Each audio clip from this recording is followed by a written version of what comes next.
আসন্ন ঈদুল আজহার এখনো কিছুটা বাকি রয়েছে, তবে কুষ্টিয়ার হাটগুলো এই কোরবানির ঈদকে কেন্দ্র করে জমে উঠতে শুরু করেছে।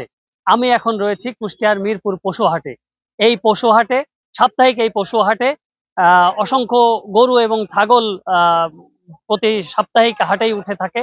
এখন রয়েছে আমার সাথে রয়েছে একজন ব্যবসায়ী। আমরা তার সাথে কথা বলার চেষ্টা করব আসলে কোরবানির হাট কেমন জমে উঠেছে, বেচা কিনা এখনো শুরু হয়েছে কিনা আমাদেরকে একটু জানাবেন। আসসালামু আলাইকুম ভাই, ভালো আছেন?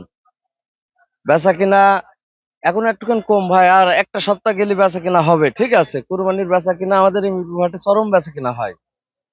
এই গরুগুলা এখন নেওয়ার মতন গরু। ঠিক আছে, এখন কি পরিমাণ দাম পাওয়া যাচ্ছে, দাম বাড়তে আছে কিনা? এখন আপনার বর্তমান চলছে 30,000 টাকা মন ভাই, মন ধরে বিক্রি হচ্ছে 30,000 টাকা মন।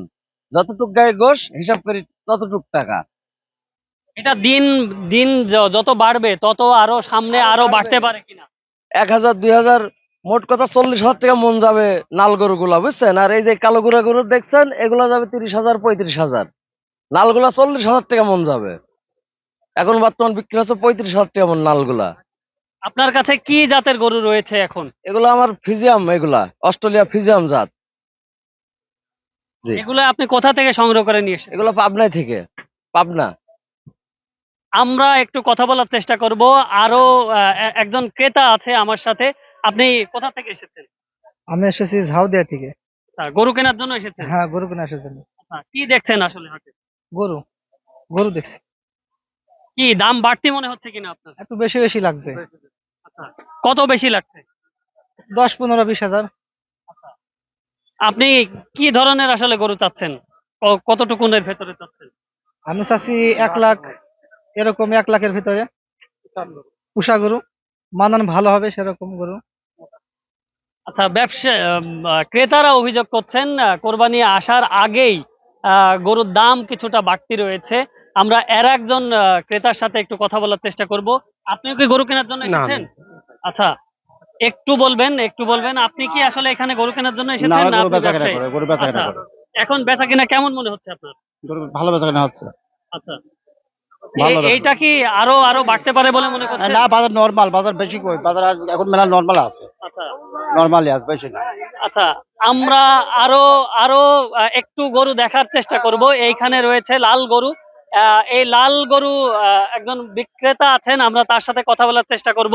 আপনার গরু এই কোরবানির ঈদকে আসলে বেচা বিক্রি কেমন শুরু হয়েছে কিনা আসলে আমাদেরকে একটু বলবেন। আলহামদুলিল্লাহ, বেচাকেনা এখনো সেরকম রানিং হয় নাই। আশা করছি সামনের সপ্তাহ থেকে রানিং শুরু হয়ে যাবে। কি ধরনের আসলে মনে করছেন এবার ব্যবসা কেমন হওয়ার সম্ভাবনা রয়েছে কোরবানির? আমার মনে হয় খুব একটা সুবিধা হবে না এই বছরটাতে, যেহেতু দেশ পরিস্থিতিগুলো খুব একটা ভালো না। বেচাকেনা খুব একটা সুবিধা হবে না এই বছরে। এই আপনার কাছে কি জাতের গরু রয়েছে এবং এইগুলার দাম কেমন রয়েছে বলে মনে আমার করছেন? কাছে সর্বোচ্চ পাবনার শাহিওয়াল মাল সবসময় পাওয়া যায়। যদি শ্রোতা বা ক্রেতারা যদি কেনার ইচ্ছুক থাকে, অবশ্যই আসবেন আমার কাছে, দেখাশোনা করে কিনে নিয়ে যাবেন। অথবা আমার মোবাইলের নাম্বার আছে, নাম্বারে যোগাযোগ করে নিয়ে যেতে পারবেন। আচ্ছা, এই গরুগুলাও কি একজন বলছিলেন যে মন হিসাবে বিক্রি করা হয়, এইগুলাও কি আপনারা মন ধরে বা আহ, অন্য কোনো ভাবে বিক্রি করেন কিনা?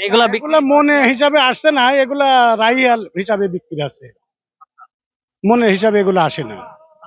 আজকে আজকে কতগুলা বিক্রি করেছেন? আজকে এখনো বিক্রয় হয় না, এই মাত্র আসলাম, কেবলে আসি সেটমেন্ট করে বসলাম আর কি, এখনো হয় নাই বেচাকেনা।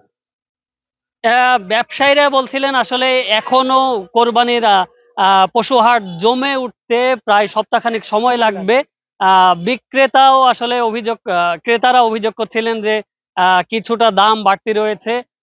সামনে আরো হয়তো কোরবানির ঈদ যত ঘনিয়ে আসবে তত আরো কিছুটা দাম বাড়বে বলে সবাই আশঙ্কা করছেন। এই ছিল এখানকার সবশেষ।